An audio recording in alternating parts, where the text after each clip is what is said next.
Hello everyone, I'm Bejar of by Tenby, and welcome to my Wildflowers workshop series in partnership with Strathmore Paper. And for our last video, we'll paint classic white daisies. Using a mix of glazing and graded wash techniques, we'll capture their soft petals and golden centers.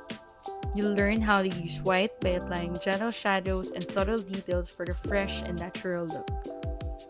Here's what you'll need to get started with this class. First, of course, the paints. I'll be using my MaimeriBlu watercolors for this painting.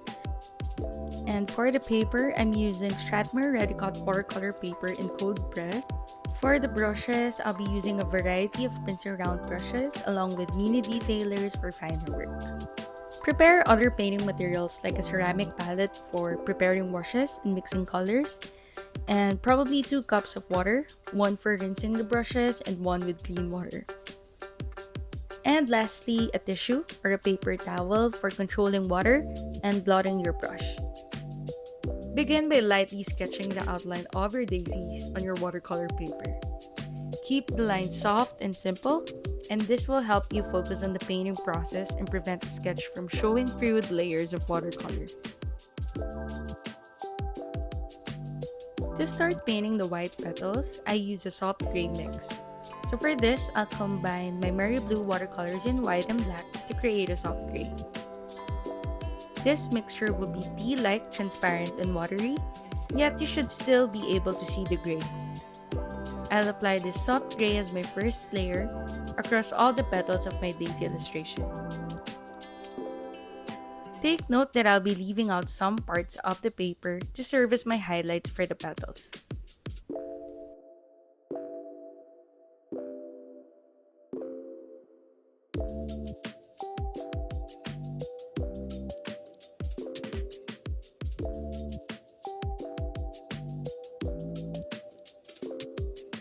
While waiting for the first layer to dry out, I'll work on the leaves. For the leaves, I'm using Dollar Rowney Sap Green and applying the graded wash technique.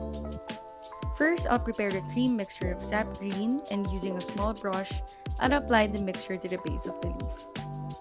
And then, with a different brush and clean water, I'll soften the edges by gently dragging the color and blending it with clean water to create a smooth gradient effect.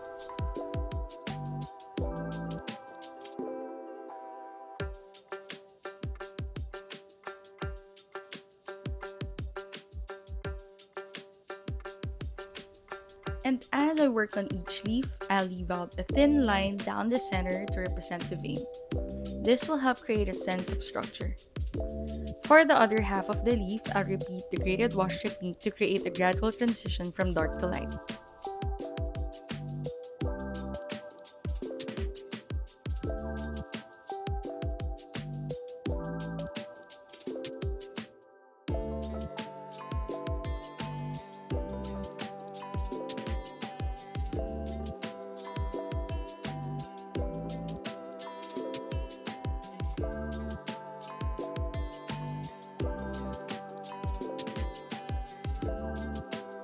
I apply the same technique to all the leaves in this illustration.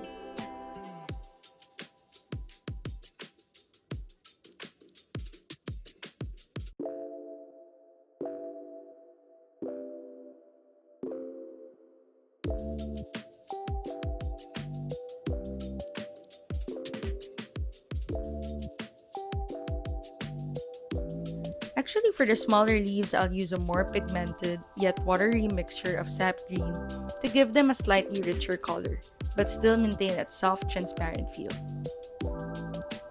For this part, I'll use a graded wash technique. So starting with a cream mixture at the bottom and gradually blending it upward with water. Just like what we did with the leaves, I'll leave out thin lines to indicate the partitions. For the stems, I'll use a milk mixture of green and use the tip of my brush to paint thin strokes, following the sketch lines of the stems.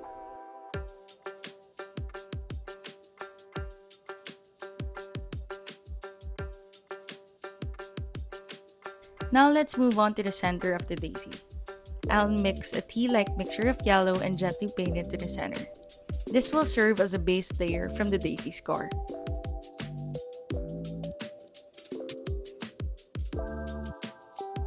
While the center is drying, we'll go back to working on the petals. This gives us time to focus on adding additional layers to the petals without worrying about wet paint mixing with other areas. When painting white flowers, it is essential to ensure that the outlines are properly painted to show the flower shape and petal structure. However, I won't simply follow the sketch and paint the outlines exactly as they are. Here's how I'll actually approach it. I'll use my detail brush and load it with a dark gray pigment. So with this, I'll paint thin lines on the areas where the petals overlap. This will help better show the separation of the petals and give the flower a more natural look. These lines also help indicate where the shadows fall on the petals, adding more depth.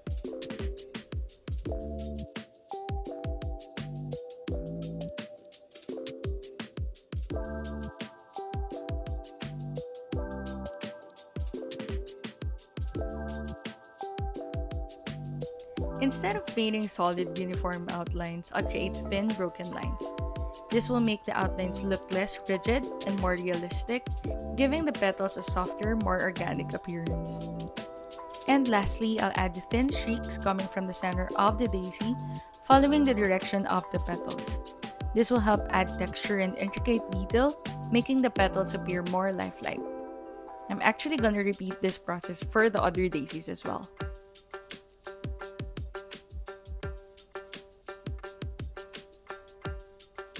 In order to add more mid-tones to the center, I'll use a milk-like mixture of Vandyke Brown. I'll carefully paint in areas of the center, making sure to leave out some parts of the first layer to preserve the highlights. This will help create a smooth transition between the light and dark areas.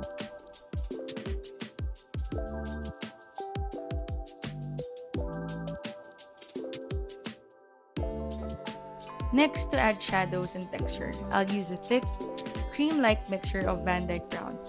I'll dab in some dots to create texture and bring out the depth of the center, making it more defined and lively.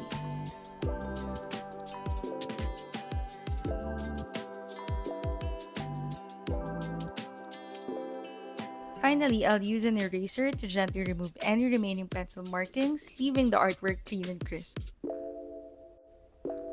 And here's our final artwork. We've successfully painted our classic white daisies. I hope you enjoyed the classes and gained confidence in watercolor painting.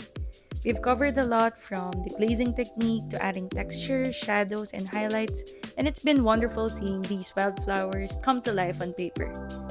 Once again, I'm Bejar of By 10B, and thank you so much for painting along, and I hope you feel inspired to continue creating.